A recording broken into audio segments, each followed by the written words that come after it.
Yo, before I start my CD collection video, I just want to say rest in peace to Sean P. A year ago today, he passed away. He died in his sleep. Let's get a moment of silence.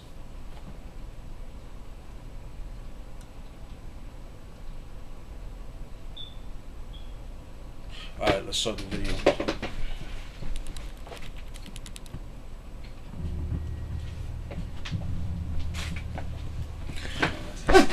Yo, peace was good. Welcome to the CD collection. This is part 77. Yeah, the joints that I have today. I'm just glad to own. All right. Um, the rest of the CDs I got in like couple weeks ago, but this first CD I'm gonna show you guys. I went digging today and I found like only one CD. It was like a blind buy, but I actually enjoyed it and it's actually pretty cool. And it's this album by a group by the name of Firstborn Riders. This came out in 1999. Firstborn, I believe, is one dude or two people. I don't know because they both look the same, but I'm assuming that they're two guys, two teenagers. They're from South Carolina.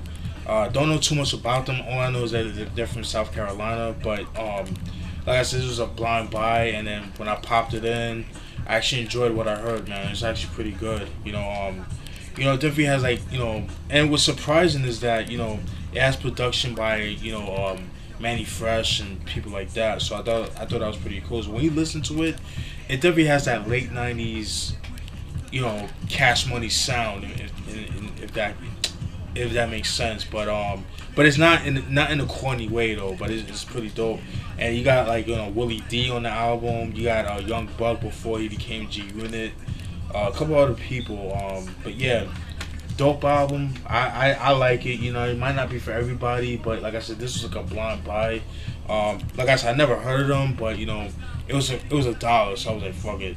I found it. So I found it at a thrift store. So yeah, Firstborn Riders released in 1999. I want to give a big shout out to my nigga Mike Says. He blessed me. He blessed me with this shit right here. Been trying to get this album for years. This album usually goes for a lot of money online. It's long out of print. It's hard to find, and especially this version I have. But I'm just glad to own it. Mike Says, I love you. Much appreciated, my G. Are you guys ready for this? Whew. Alright. And it is Company Flow's debut album, Funcrusher Plus, released in 1997. This is the original 1997 pressing that came out in 87, which usually goes for a lot of money. But he blessed me with it, so I'm very fucking happy with that. Yeah, Company Flow consists of Mr. Len, Big Just, and LP, 3 members. It's a shame that they don't make music together, unfortunately. Yeah, man. But yeah, this album right here is a cult classic. You know what I mean? I mean, you got joints like Bad Touch Example. That's my shit right there. Blind, which was a single. Loon TNS, which was a single as well. Yeah, man. Population Control. Vital Nerve. Last Good Sleep. That's my shit right there. Right there. Crazy Kings. I mean, fucking underground hip hop at its finest. This is that album that you're in the subway late at night and shit like that. You're the only one there by yourself, and then you just waiting for the train to pass by. But it's like the lights are like half dim and shit like that. Well, this is a soundtrack to that shit. I mean, that's the best way I could describe it. And like, you get off your stop and then you're like somewhere in like the Bronx or like Brooklyn and Queens, and like this rundown hood, abandoned buildings, and all that shit. The crackheads out there smoking crack and shit, doing the heroin and shit. I don't promote that, but just when you listen to that, just has that dirty feel to it. You know what I mean? And that's why I love about this album. I'm so glad to own this shit right here. Like I said, this album usually goes for a lot of money online. Expect to pay at least $38 and up. You know what I mean? So, but much appreciated, Mike. Much love to you, man, because I've been trying to get this out for years. So much love, my G. And then the next two albums are more common albums, but you know, and by the way, these are albums that I already have, but I just don't have the case. And I know some of you motherfuckers gonna say, "Well, why don't you just buy the case again?" Because I can do that. I could buy it. It's my money. So 'cause I know some dude said that like one time when I bought some CDs, but it's also for you know, review purposes too. You know what I mean? So that's why I buy these CDs and shit. So and as well as having it at the collection as well. Alright, so the next song, probably everybody's favorite album, everybody and their fucking dog's favorite album, and it is Raekwon, the Chef, featuring Ghostface Killer, with Only Built for Cuban Linx, released in 1995. The 21-year anniversary had passed a week ago from today. August 1st, 1995 is when this album came out, so 21 years ago from that time. Very, very dope album. This is a classic album.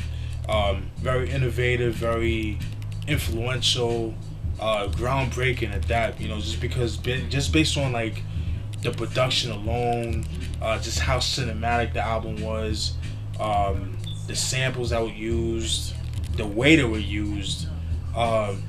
But not only that, but like the slangs and you know, and what about this album too is like, you know, his use of vocabularies was what I loved about Raekwon, because very few people that know me, that if you guys knew me growing up when I was a little kid, some of you guys might know that I'm a big fan of like geography and shit like that. So when he, you know, used like his clever words of like when he used geography very clever in his rhyme play, yeah, I mean that shit, you know, that really definitely impresses me and stuff like that. And then, you know, the coke raps and shit like that. This album is definitely like a hustler's drug dealer type of album.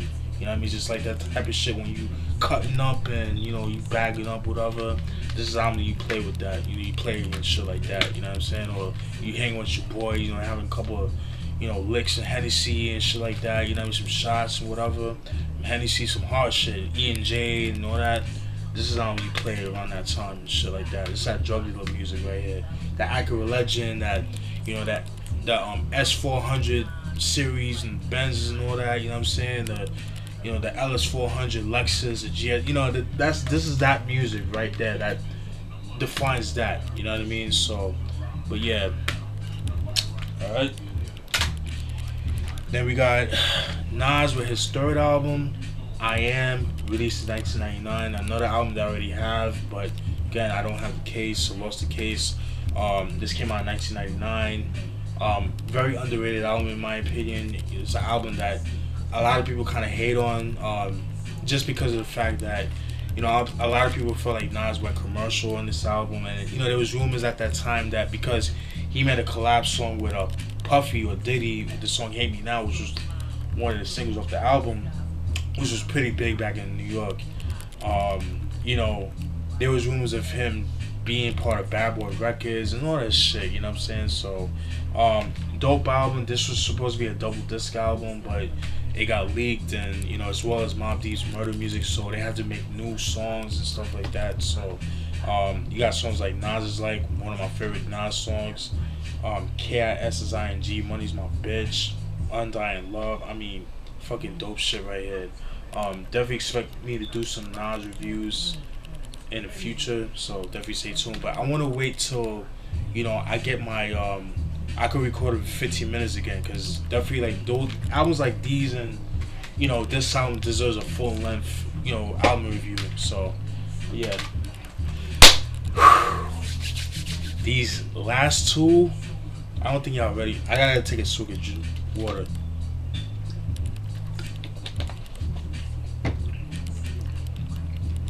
I don't think you guys are ready for this. Alright. The next album I've been trying to get for years. I want to give a shout out to my nigga, the cool one 843. He has a new channel called The Crew Gamer 83. He's from you know, South Carolina. He specializes mostly in southern hip hop and stuff like that. He did a review on this album, and I thought he did a great job. So I'll post a link down in the description box so you guys can check it out. And this time right here, I'm so glad I own it. I paid some money for it, but it was definitely worth the money. And for the price I got it at, I got it for a great price because even though it's very steep, but for the price I got it for, it was definitely worth it because this album usually goes for a lot of money. It usually goes for like, you know, $70 and up. So, you know, and I know I broke my cardinal rule, but fuck it. You know what I mean? When you need an album, you need to get that album. And that album is The Terrorist, Terror Strikes, Always Business, Never Personal, released in 1991. The Terrorists, for those who don't know who they are, they're a group consists of two members. Is a duo, Egypt E and Dope E. They're from Houston, Texas, from South Park. They're part of the whole South Park coalition, you know, with K Reno, Gangsta Nip, Point Blank, The Terrorists, countless other MCs, because there's a shitload of them and stuff like that. But this came out in 1991. I mean, I fucking love this album right here. I mean, this album definitely has like a cult following, because this is an album that you don't really hear too many people talk about, but the underground heads know about this album. If you're a Rap-A-Lot fan like I am, then you should definitely be familiar with this album. This album is definitely highly sought after. I mean, I just love how dark the album is. It kind of reminds me of like Ghetto Boys, but on a more political tip with dark production. You know what I mean? And that's what I got with The Terrorists. You know, they talk about, you know, about the government, about the media, you know, about cops and shit like that.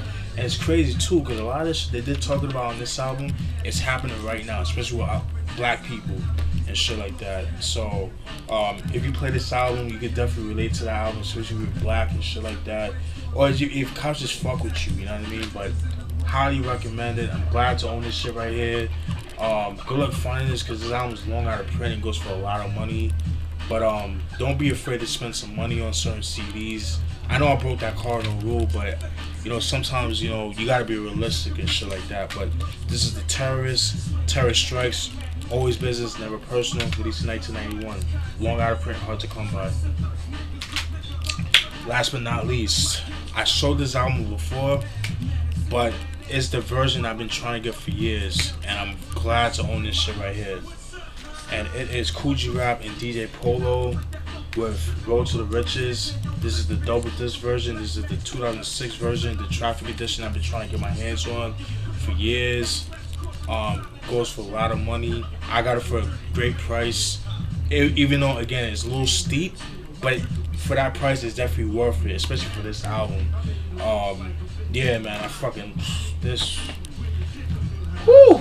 Oh my god, this album right here, I'm just so glad to have it, man. And it comes with, you know, the original album, it comes with 11 tracks, but it comes with 2 discs. You know, comes with like, you know, with a lot of, you know, bonuses. Like comes with like, you know, original 12 inches, instrumentals, extended versions and shit like that, man. I mean, this is a fucking great album, man. Definitely expect some reviews on this album, alright? And that's it, folks. Hope you guys enjoyed that video. Stay tuned for more. Peace!